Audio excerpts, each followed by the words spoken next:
Points you have to get off. If you want to come back, you join the queue to come back again. Or catch a Sydney ferry.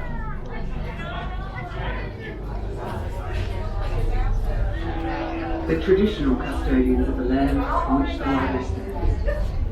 We pay respect to Aboriginal elders past, present and emerging, and extend that respect to other First Nations peoples. We celebrate the diversity of Aboriginal cultures.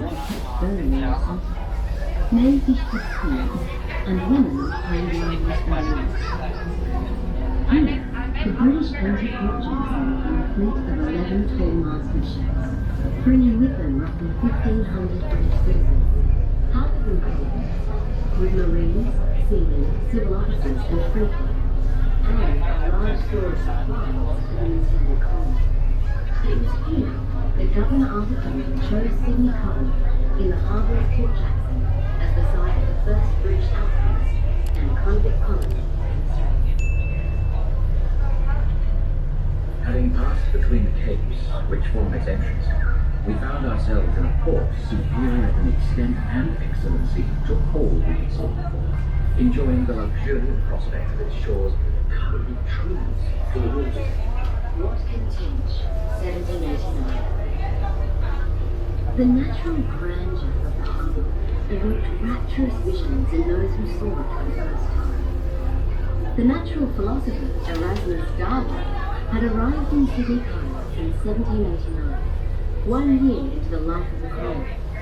On seeing the bay, he wrote a poem, Visit of Hope to Sydney Harbour. The success of this business venture would bring Blue great wealth, and he was given land on the North Shore by Governor Macquarie, who had dubbed Blue the Commodore, and who was one of the many city officials charmed by Blue's banter. In 1861, the Sydney Ferry Company was established and ran the first commercial ferry service between Secular King and Kirraboo. Sydney Ferries Limited also joined the growing water transit and ran services between Neutral Bay and Milsons, and established a tradition of naming their vessels after prominent members of Indigenous communities: Bungaroo, Venelong and Barangaroo. The ferries mean everything, not just people, but vehicles and horses. As Ruth Park described in her book, The Companion Guide to Sydney, Here's the sound. The office boys in worn school jackets, the clerks in unpressed slop suits, the girls in light blouses and thin floating dresses are already sweating, flushing their pepper. By the 1900s, Sydney had become the busiest port city in Australia. At peak hour, up to 75 ferries would be docked at any one time, bobbing in the water, taking 13 million passengers a year back and forth across the harbour. Services now ran to Balmain along the Parramatta River and to the eastern suburbs. The number of passengers had jumped to 27 million a year by 1927, and overcrowding made these journeys increasingly dangerous, and for some commuters would even prove deadly. The thing was that all these ferries up until wartime, the men would all stand on the sides, they'd stand up on the railing. The ferry would have a terrific lift. Were vocally opposed to the idea of such a bridge that might lure away their loyal customers. To them too, it seemed impossible and undesirable. Yet, as the city grew, bridges of more modest length were built to ease the burden of ferry crowds, and to get from one side of the harbour to the other was known as the journey of the 5 bridges, crossing Campbells, Glebe Island, Iron Cove, Glades and Fifth Street. This was hardly an efficient way to cross the ever-growing city. So, in the minds of some of the most ambitious town planners and engineers in the new metropolis, there were plans growing for a centerpiece of engineering, that would meet the needs and more so the ambitions of the new city of Sydney.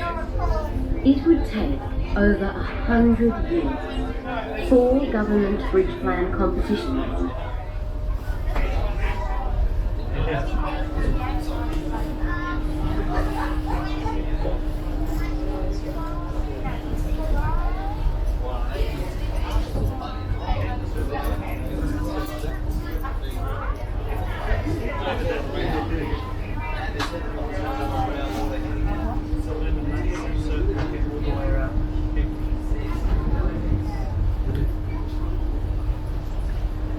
designs, and many more dreamers for those ambitions. Produced for the State Library of New South Wales.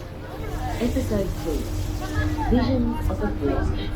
Now, who will stand at my right hand and build the bridge with me?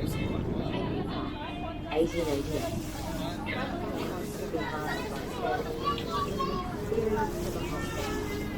City's iconic views around the Bella the crossing over Harbour from the south to the north. What for? Who would fund it? And how to unite a divided city? They had first been designed to put forth for a permanent bridge crossing Sydney Harbour as far back as 1840. That early proposal was for a floating structure, 45 feet wide, anchored by fixed channels, and to be propelled by steam, supposedly at incredible speed, to move people and goods across the water. The first public design competition was held in 1900, but as the city grew and political tides changed rapidly, none of these would come to fruition. In 1815, the government architect and former convict Francis Greenway had written a letter to the Australian newspaper arguing that such a bridge would not.